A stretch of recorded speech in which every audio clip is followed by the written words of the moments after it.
আজি জানা মুহতারাম সাহাবায়ে কেরাম হাতিয়ার পাতি একত্রিত করতেছেন। মহিলারা নিজের কানের দুল নাকের ফুল পর্যন্ত নবীর দরবারে খুলে খুলে দিতেছেন। ইহীন অবস্থায় একজন মহিলা তার একটা 6 মাসের বাচ্চাকে কোলে করে নিয়ে আমার নবীর দরবারে হাজির হয়ে গিয়েছে। হাজির হয়ে যাওয়ার পরে বলছেন, ইয়া রাসূলুল্লাহ, যুদ্ধের দামাম আপনি বাজিয়ে দিয়েছেন। সাহাবায়ে কেরামগণ জান ভরে প্রাণ ভরে দান করতেছে। আমার স্বামী যুদ্ধের ময়দানে শহীদ হয়ে গিয়েছে, আমার নিকটে স্বামী নাই যে আপনার সাথে দিব। আমার বড় ছেলে শহীদ হয়ে গিয়েছে, নাই যে আপনার সাথে দিব।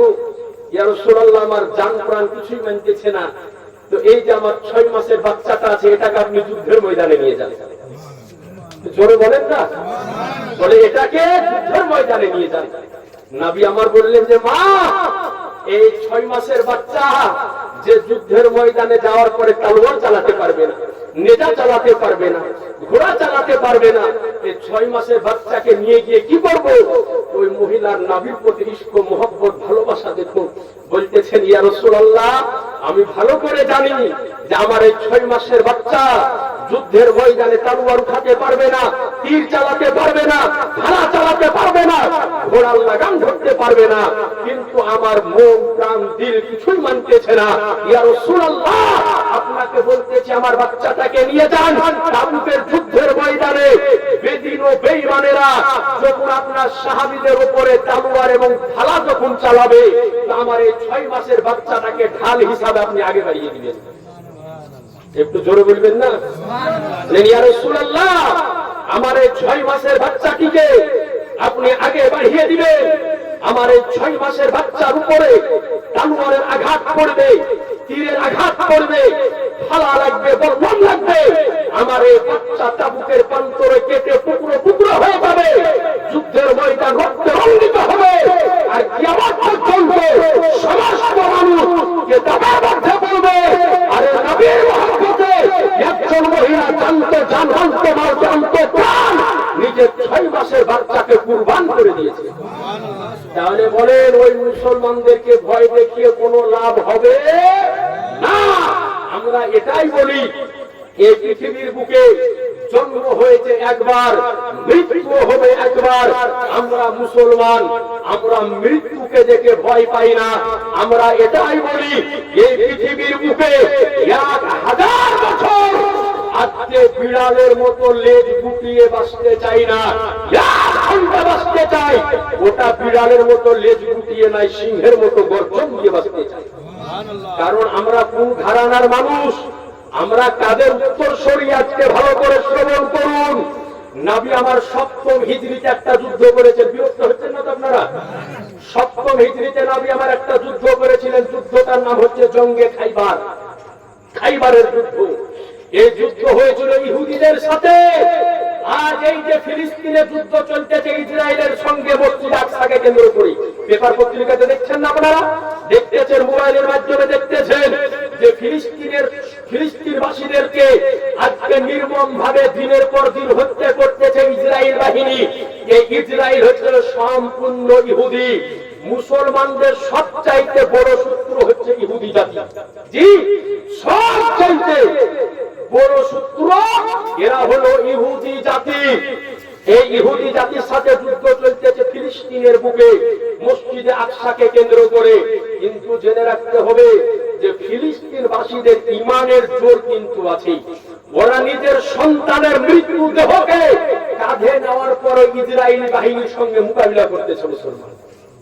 এ আজিজার মহতারাম, আমরা পেপার পত্রিকাতে দেখি, সংবাদ মাধ্যমে শুনতে পাই, ফিলিস্তিনের মেয়েরা যখন সাবালিকা যখন হয়, তো নিজের বাপকে যাওয়ার পরে বলে, আব্বা আমাদের তাড়াতাড়ি বিয়ে দিয়ে দাও। বলে, কেন মা?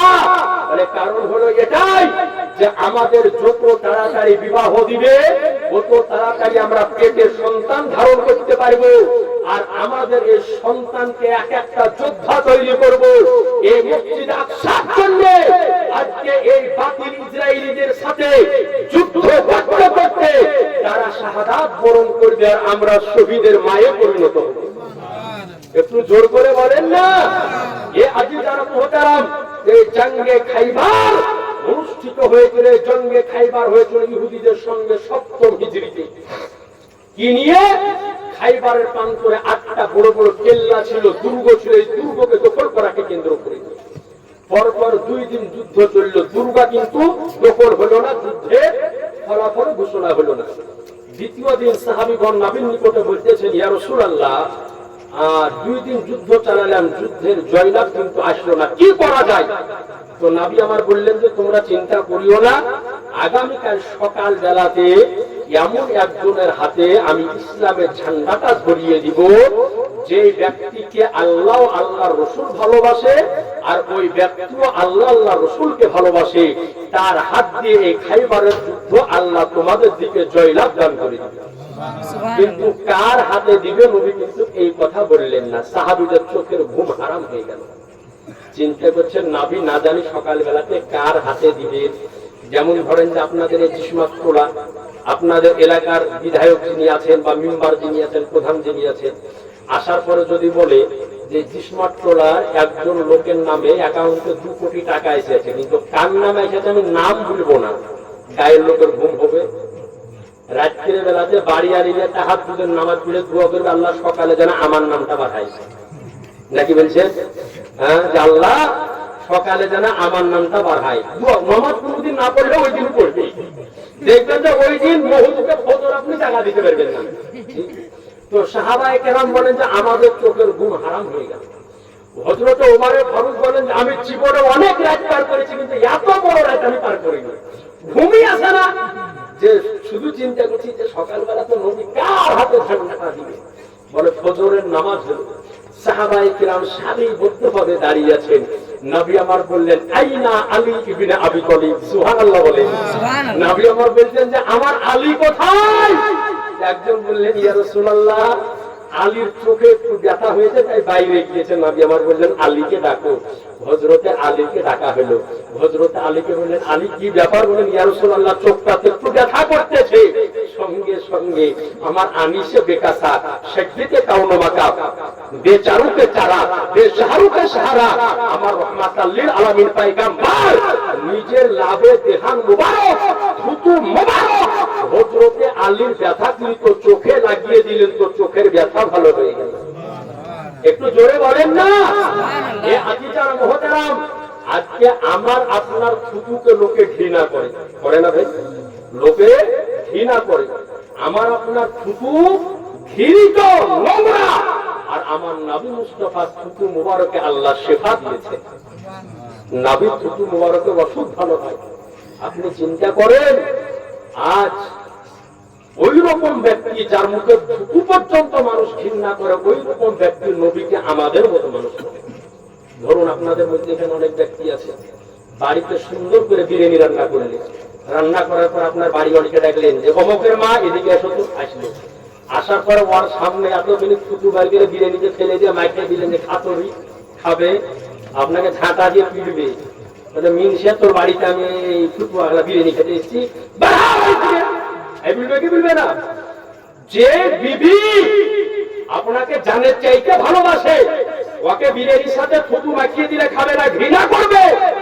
ওই রকম ব্যক্তি বলে নবী আমাদের মতো, কিন্তু নবী মুস্তাফা থুতু মোবারক সাহাবায়ে কেরাম হাতে নিয়ে নিজের শরীরে মেখে নিয়েছে, তো শরীর থেকে মুস্কে আম্বারের মতো খুশবু এসেছে।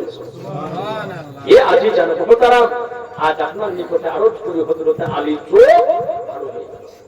এইবার নবী আমার শেরে খোদা মাওলাই আলী মুশকিলে কুশা হায়দারে কাররার হযরতে আলী রাদিয়াল্লাহু তাআলা আনহুকে এক হাতে দিলেন জুলফিকার তরবারি, জোরে বলুন সুবহানাল্লাহ।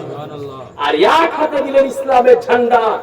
হযরতে আলী রাদিয়াল্লাহু আনহুকে দিয়ে বললেন, আলী যাও খাইবারের প্রান্তরে পৌঁছে যাও। হযরতে আলী রাদিয়াল্লাহু তাআলা আনহু জুলফিকার তরবারিকে খাপের মধ্যে ভরলেন, কোমর ধরার পরে আমার নবীর কদম মুবারকে সালাম করে ঘোড়ার উপরে সওয়ার হলেন। এক টান দিলেন লাগামে, এক টানে ঘোড়া খাইবারের প্রান্তরে গিয়ে হাজির হয়ে গেল। হযরতে আলী ডাক দিতেছে, ও কাফেরেরা, আমি আলী এসেছি যুদ্ধের ময়দানে, কেউ মোকাবিলা করার জন্য এসো।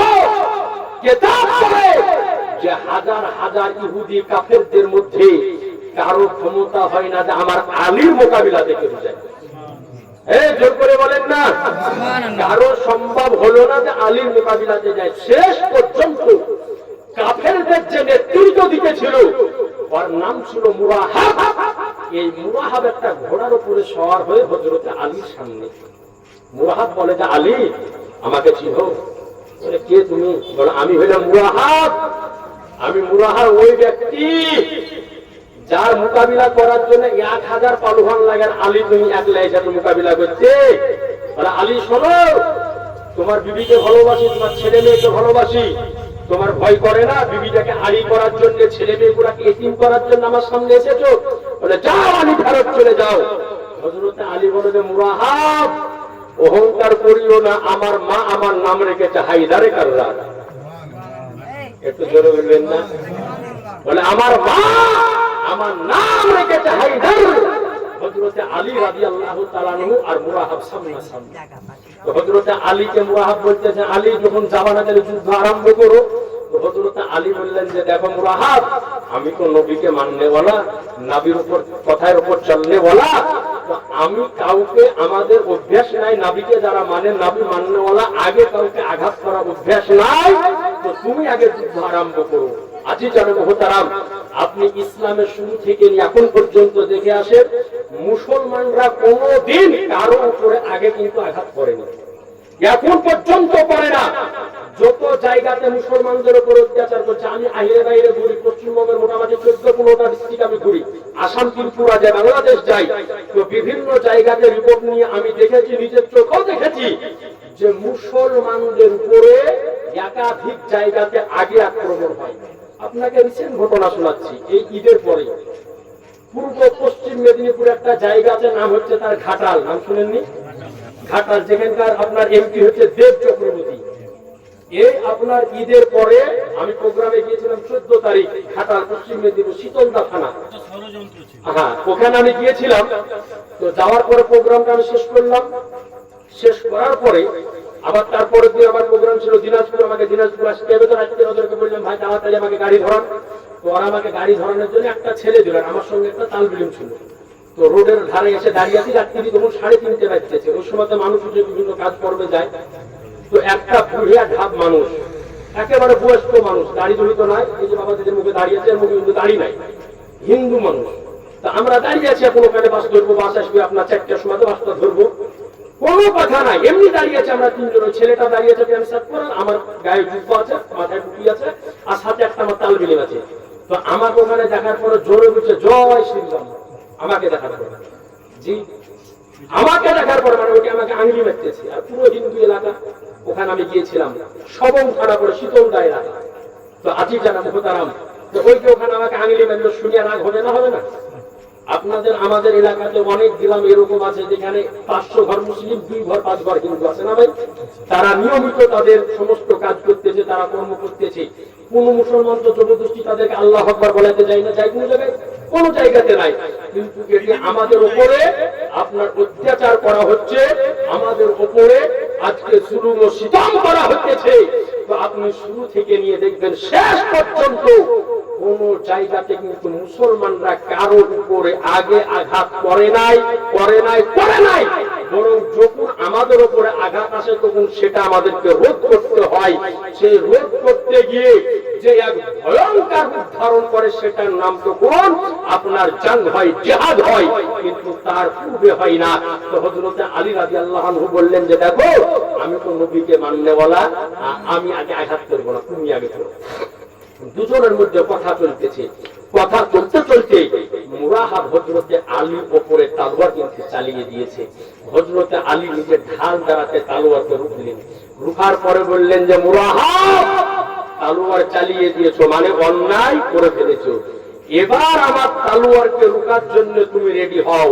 আমার মাওলাই আলী, মুশকিলে কুশা, হায়দারে কাররার, শেরে খোদা, সাহেবে জুলফিকার হযরত আলী রাদিয়াল্লাহু তাআলা আনহু কোমর থেকে জুলফিকার তলোয়ার বের করলেন। বের করার পরে নারায়ে তাকবীরের ধ্বনি দিলেন। দেওয়ার পরে মুরাহাবের মাথার উপরে চালালেন। বুড়া হাত যখন ঢাল দাঁড়াতে তলোয়ারকে রুখতে গেল, ঢালকে দুভাগে ভাগ করে ওই তলোয়ার মাথায় যখন পড়লো, মাথাকে ফেলে সিনাতে নেমে দুভাগে ভাগ করে হযরত আলী তলোয়ারে এত গতিবেগ ছিল যে খাইবারের প্রান্তরে তলোয়ার দামাত পর্যন্ত কেড়ে গিয়েছিল। এ আজিজানে মুহতারাম, এইবার চারিদিক থেকে আওয়াজ হতে লাগলো, আলীকে রোকো, আলীকে হত্যা করো, আলীকে কতল করো। ফলে চারিদিক থেকে কাফেরেরা হযরতে আলীর উপরে তলোয়ার চালাতে আরম্ভ করলো। আর আমার মাওলায়ে আলী একাই তলোয়ার চালাতে আরম্ভ করলো। কসম খোদার কিতাব বলে যে হযরতে আলীর তলোয়ার জমিনে চলতেছিল, আকাশে বিজলি চমকাতেছিল। একটু জোরে বলেন না।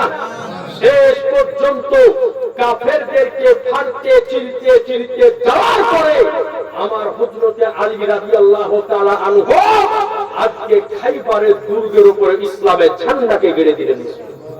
কিতাব বলে যে হযরতে আলী রাদিয়াল্লাহু তাআলা ঢালখানা যখন ফেটে গিয়েছিল, তো বাম হাত দিয়ে ঢালকে ধরেছিলেন খাইবারের ফাটককে, তো এক টান মেরেছিলেন, তো খাইবারের দরজাকে বাম হাতে উপরে ফেলে দিয়েছিলেন। এই আজিজানে মুহতারাম, তো কিতাব বলে যে ওই সমাজে যখন ঢালকে টান মেরেছিলেন, তো খাইবারের জমিনে ওই দিন ভূমিকম্প আরম্ভ হয়ে গেছে। একটু জোর করে বলবেন না। এই আজিজানে মুহতারাম, সুতরাং আমরা মুসলমান, আমাদেরকে ভয় দেখলে কোনো লাভ হবে না। আমরা জানি যদি ইসলামের জন্য জীবন দিয়ে নামের জন্য প্রাণটা যদি দিতে পারি, তো আল্লাহর জান্নাত আমাদের জন্য অপেক্ষা করতেছে। জোরে বলেন না সুবহানাল্লাহ। তো আজিজানে মুহতারাম, তো এই যুদ্ধ সংগঠিত হয়েছিল বদরের যুদ্ধ, যে যুদ্ধ সংগঠিত হয়েছিল 2 হিজরিতে 17 রমজান। এই যুদ্ধে নবীর সাহাবী ছিল মাত্র 313 জন, আর কাফের ছিল 1000 জন। এই যুদ্ধে আল্লাহ আমার নবীকে সাহায্য করেছিলেন। কেমন করে সাহায্য করেছিলেন? এই যুদ্ধ কমপ্লিট যখন হলো, তো এই যুদ্ধের ফলাফল হয়েছিল 70 জন কাফেরকে এই যুদ্ধে হত্যা করা হয়েছিল, আর 70 জন কাফেরকে বন্দী বানানো হয়েছিল। আর নবীর 14 জন সাহাবী রাসূল এই যুদ্ধে শাহাদাত বরণ করেছিলেন। এই আজিজানে মুহতারাম, এবার যুদ্ধ যখন কমপ্লিট হলো, সাহাবায়ে কেরাম নবীর সামনে গল্প করতেছেন। তো একজন সাহাবী বললেন, ইয়া রাসূলুল্লাহ, আমরা যখন যুদ্ধ করতেছিলাম আমাদের কানে একটা আওয়াজ আসতেছিল। তো নবী আমার বললেন যে কি আওয়াজ? বলে আওয়াজ আসতেছিল আকদিমু হাইসু আকদিমু হাইসু আকদিমু হাইজুম, হাইজুম আগে বাড়ো, হাইজুম আগে বাড়ো, হাইজুম আগে বাড়ো। তো নবী আমার বলেন যে হাইজুম কার নাম জানো? বলে ইয়া রাসূলুল্লাহ কার নাম? বলে হাইজুম হলো হযরতে জিবরিল আমিন ফারিস্তার ঘোড়ার নাম। নবী আমার বলেন যে ওই দিন স্বয়ং জিবরিল আমিন আলাইহিস সালাম ঘোড়ার উপরে সওয়ার হয়ে যুদ্ধের ময়দানে অবতরণ করেছিলেন। এই আজিজানে মুহতারাম, তো যে কথাটা আপনাকে বলতেছিলাম ওই কথাটা বলে দিই। এই যুদ্ধ যখন কমপ্লিট হলো, তো 70 জন কাফেরকে আপনার বন্দী বানানো হলো। এই 70 জন কাফেরের মধ্যে আপনার নবীর একজন আপন চাচা ছিলেন আব্বাস। ওই সময়তে কিন্তু আব্বাস ইসলাম কবুল করেনি, নবীর বিপক্ষে যুদ্ধ করতে এসেছে বদরের প্রান্তরে। তো ওই সময়তে ইসলাম কবুল করেনি। 70 জন কাফেরকে বন্দী বানিয়ে নেওয়া হলো। তো কি করা যায় তাদের সঙ্গে? তো সাহাবীদের নিকটে নবী আমার রায় নিতে গেলেন। তো সর্বপ্রথমে হযরত ওমরের নিকটে গেলেন, ওমর, এই যে 70 জন কাফেরকে ধরা হয়েছে, বলো কি করবে? কিছু একটা রায় তুমি দাও। আমরা আপনারা সকলে জানেন যে ওমর ফারুক রাদিয়াল্লাহু আনহু খুব জ্বালানি মেজাজের মানুষ ছিলেন। মেজাজ যদি গরম হয়ে যেতেন, তো কেউ কি সামনে আছে উনি কিন্তু দেখতেন না। ওমর ফারুক যে রাস্তায় চলতেন, ওই রাস্তায় 40 দিন ইবলিস শয়তান ভয় উঠতেন। সুবহানাল্লাহ বলবেন না? তো ওমরের নিকটে গেলেন, তো বললেন যে ওমর কি করব বলো? ওমর রাদিয়াল্লাহু আনহু বললেন, ইয়া রাসূলুল্লাহ, এই রমজানের প্রথম রোজা ফরজ হয়েছে 2 হিজরিতে, আর কাছে হাতিয়ারও ছিল না, এই রোদ গরমে এই কাফেরদের সাথে যুদ্ধ করতে খুব কষ্ট হয়েছে। আপনি এক কাজ করেন, যারা ধরা পড়েছে তো সবারই আত্মীয় আছে এখানে, নিজ নিজ আত্মীয়র হাতে ছোড়া দিয়ে দেন, নিজ নিজ আত্মীয়কে ফাঁসি দোহাই করে জবাই করে দেন। হযরত ওমর এই ফায়সালা দিলেন। তো হযরত ওমর রাদিয়াল্লাহু তাআলা আনহু ফায়সালাটা নবী আমার রাখলেন। রাখার পরে গেলেন খলিফাতুল মুসলিমিন আমিরুল মুমিনিন হযরত আবু বকরের নিকটে। বলেন সুবহানাল্লাহ। বললেন, আবু বকর, তুমি একটা রায় দাও, কি করা যায়? তো বললেন, ইয়া রাসূলুল্লাহ, এক কাজ করেন, এখানে অনেক কোয়ালিটির ব্যক্তি আছে, তো যে যে কোয়ালিটির ব্যক্তি তার নিকটে তেমন করে একটা করে টাকা আপনি বরাদ্দ করে দেন। যে বেশি পয়সাওয়ালা বেশি দিবে, যে কম পয়সাওয়ালা কম দিবে, আর যে একেবারে দিতে পারবে না আনসারীদের 10 জন করে বাচ্চাকে লেখাপড়া শিখিয়ে দিবে, আর রিহাই দিয়ে তারা আবার মক্কা শরীফ ফেরত চলে যাবে। তো নবী আমার আবু বকরের রায়টাকে নেওয়ার পরে বন্দি কাফেরদের মধ্যে বলতে আরম্ভ করলেন। এইবার গেলেন কিনা চাচার কাছে, বললেন চাচা মক্কা থেকে আমার বিরুদ্ধে যুদ্ধ করতে এসেছিলে, যুদ্ধতে এসে তো হারিয়ে যায়, ধরা পড়ে গেছো, তো টাকা দেওয়া যে রিহাই দিয়ে চলে যাও মক্কা শরীফ। তো বললেন যে ভাতিজা কি করে টাকা দিব, টাকা পয়সা কাছে তো আনিনি, আর বাড়িতেও কিছু নাই, কেমন করে টাকা দিব? তো নবী আমার বললেন চাচা মিথ্যা বলিও না, মিথ্যা বলা পাপ গুনাহ। চাচা মক্কা থেকে যখন মদিনাতে আসো তো নির্জন রাত্রি কালে আমার চাচিকে নিয়ে বাড়ির উঠানকে আঙ্গনাকে খুঁড়ে যে সোনা পুঁতে রেখেছে, তো সোনা কোথায় ছুঁয়ে এলিয়া? সুবহানাল্লাহ বলে। নবী আমার দাঁড়িয়ে মদিনাতে, আর সোনা পুঁতেছেন মক্কাতে। নবী আমার মদিনাতে দাঁড়িয়ে দাঁড়িয়ে মক্কা শরীফের সংবাদ দিতেছেন। জোরে বলেন না। মক্কা থেকে মদিনা কি কাছে? অনেক দূর। হাজী সাহেব থেকে জিজ্ঞাসা করেন, বলবেন কমপক্ষে 450 কিলোমিটার পথ, 480 কিলোমিটার পথ। 480 কিলোমিটার মানে বিশাল দূর রাস্তা। এরপরে নবী আমার সংবাদ দিতেছেন মক্কা শরীফে দাঁড়িয়ে মদিনা শরীফে।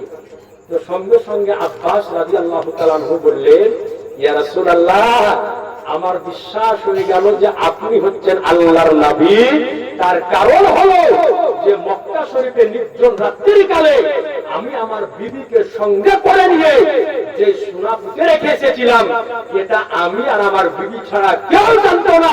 আপনি যখন সে সংবাদ দিয়ে দিলেন, আপনাকে সাক্ষী রেখে আপনার উপর কালেমা পড়ে আজকে মুসলমান হয়ে গেল। একটু জোরে বলেন না সুবহানাল্লাহ। আজি জানা মুহতারাম, আপনাদের নিকটে আরজ করব যে রাসূলে কায়নাত সাল্লাল্লাহু তাআলা আলাইহি ওয়াসাল্লামের দেখার পর কে আমার আল্লাহ এইরকম করেছিলেন যে নবী আমার এক জায়গাতে দাঁড়িয়ে সারা জাহানকে দর্শন করতে পারেন। বলেন সুবহানাল্লাহ। একবার দরুদ পড়ুন, আল্লাহুম্মা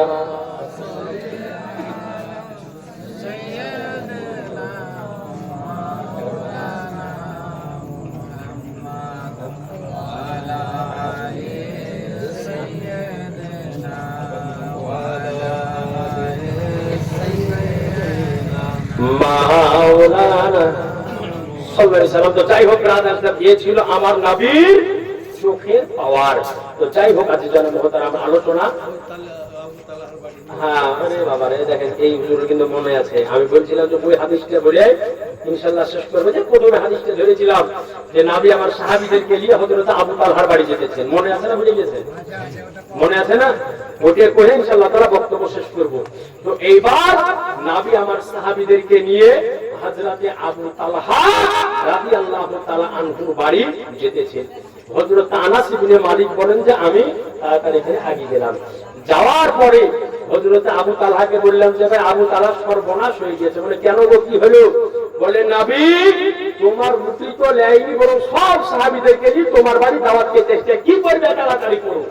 তো তিনি আর কি করবেন, এক দৌড় দিয়ে ওনার স্ত্রীর কাছে যাওয়ার পরে বললেন যে স্ত্রী, ওগো আমার বর্ধাঙ্গিনী সহধর্মিনী, তাড়াতাড়ি ব্যবস্থা কর। বলে কি হয়েছে? বলে শোনো, নবীর নিকটে যে রুটি পাঠিয়েছিলাম, নবী আমার এই রুটি এখন পর্যন্ত কবুল করেনি, বরং নবী সব সাহাবীদেরকে নিয়ে দাওয়াত খেতে আসতেছে, কি করব? তাড়াতাড়ি করো। তো ওনার বিবি কিন্তু আমার আপনার মতো ঘরের বিবি ছিল না। ওনার বিবি ছিল তাহাজ্জুদ গুজারিনী, পরহেজগারিনী, মুত্তাকিনী ছিলেন। বললেন ওগো আমার সাত্তার, ওগো আমার মাথার তাজ, আপনি চিন্তা করবেন না, আপনি ভাবনা করবেন না, আপনি টেনশন করবেন না। নবীকে দাওয়াত দিয়েছে আমরা, তাই নবীর খাবারের ব্যবস্থা করার দায়িত্ব আমাদের। আর সাহাবীদেরকে দাওয়াত দিয়েছে নবী মুস্তাফা, তাই সাহাবীদের খাবারের ব্যবস্থা করার দায়িত্ব হচ্ছে আমার নবী মুস্তাফা। এইবার নবী আমার পৌঁছালেন। আবু তালহার স্ত্রী হযরত উম্মে সুলাইমকে বললেন, বাড়িতে কি খাবার আছে? বলে ইয়া রাসূলুল্লাহ, যে রুটি কাটা পাঠাইছিলাম এই রুটি কাটাই আছে। তো বলে নিয়ে এসো। রুটি গেলা আনা হলো। নবী আমার নিজ হাতে ভেঙে রুটিগুলাকে টুকরা টুকরা করলেন। করার পরে বললেন যে বাড়িতে কি তরকারি আছে? বলে ইয়া রাসূলুল্লাহ, কোনো তরকারি নাই, শুধুমাত্র ছাগলের ঘি রয়েছে। ছাগলের দুধের যে ঘি, এই ঘি রয়েছে। নবী আমার বললেন ঘিটা নিয়ে এসো। ঘিটাকে নিয়ে আসা হলো। নবী আমার রুটি গুড়ানোর উপরে ঘিকে ঢেলে দেওয়ার পরে নবী আমার নিজ হাতে ভালো করে ওগুলাকে মাখিয়ে নিলেন। বলেন সুবহানাল্লাহ। আচ্ছা বলেন, যে খাবারের উপরে নবীর হাত পড়ে যাবে ওই খাবারের রহমত হবে না হবে না? এবার ওই খাবারকে নবী আমার সাহাবীদেরকে সম্মুখে নিয়ে ওই খাবারগুলিকে একটি পাত্রেতে রাখলেন। রাখার পরে নবী আমার শিরনি বানিয়ে কোরআনে পাক থেকে কিছু আয়াত তেলাওয়াত করে ওই খাবারের জন্য রহমত এবং বরকতের দোয়া করে দিলেন। যেটা আমরা করি ঠিক কি না? ওটাই আমরা করি। এইবার আপনার নবী আমার সাহাবী রাসূলদেরকে নবী আমার ডাকলেন। প্রথম 10 জন সাহাবী আছেন, তিনি ওই কটার রুটিতে পেট পরিপূর্ণ করে খেলেন। আবার 10 জন ডাকলেন, সেও পরিপূর্ণ করে খেলেন। হাদিসের রাবী বলেন যে এই রকম করতে করতে ওই দিন এক নয় দুই নয় কমবেশ 70 থেকে 80 জন সাহাবী ওই কটা রুটিতে পেট পরিপূর্ণ করে করে খেয়েছিলেন। সুতরাং বোঝা গেল সিরনি সামনে রেখে আপনার খাবার রেখে ফাতিহা পড়া, নিয়াজ পড়া, দরুদ পড়া, সালাম পড়া এটা নাজায়েজ নয়, বেদাত নয়, হারাম নয়, বরং স্বয়ং এটা আমার নবী মুস্তাফার সুন্নাত। বলেন সুবহানাল্লাহ। তাহলে যেই কাজ নবী করেছেন ওই কাজ আমরা করব না? করব না? জোরে বলেন না, করব। আজি জানেন মোহতারাম, যাই হোক, এই বাড়ির মালিক আজকে দুয়ার মাহফিলের আয়োজন করেছে। ইনশাআল্লাহ তাআলা তার জন্য আল্লাহর দরবারে আমরা অবশ্যই সকলে দোয়া করব। আল্লাহ যেন তার জীবনের গুনাহ খাতাকে আল্লাহ যেন মাফ করে দেয়। একবার সকলে জোরে সরে বলেন আল্লাহুম্মা আমিন। বিরাদার ইসলাম, আলোচনা আগে বাড়াবো না। আয়াত তেলাওয়াত করেছিলাম, মা আতাকুমুর রাসূলু ফাখুযুহু ওয়া মা নাহাকুম আনহু ফান্তাহু। আল্লাহ পাক বলেন যে হে জগৎবাসী, নবী আমার যেটা তোমাদেরকে দেয় ওটা তোমরা সাদরে গ্রহণ করো, আর নবী আমার যেটা থেকে বিরত থাকতে বলে ওটা থেকে তোমরা বিরত থাকো। নবীকে ভালোবাসো, নবীর তরিকার উপরে চলো, নবীর জীবন চরিত্রকে নিজের জীবন চরিত্র বানিয়ে নেন। আল্লাহ ভালোবাসবে, আল্লাহর নবী ভালোবাসবেন। এই বলে আমার বক্তব্য শেষ করলাম। যদি কোরআন ও হাদিস আলোচনা করতে গিয়ে আমার দ্বারা যদি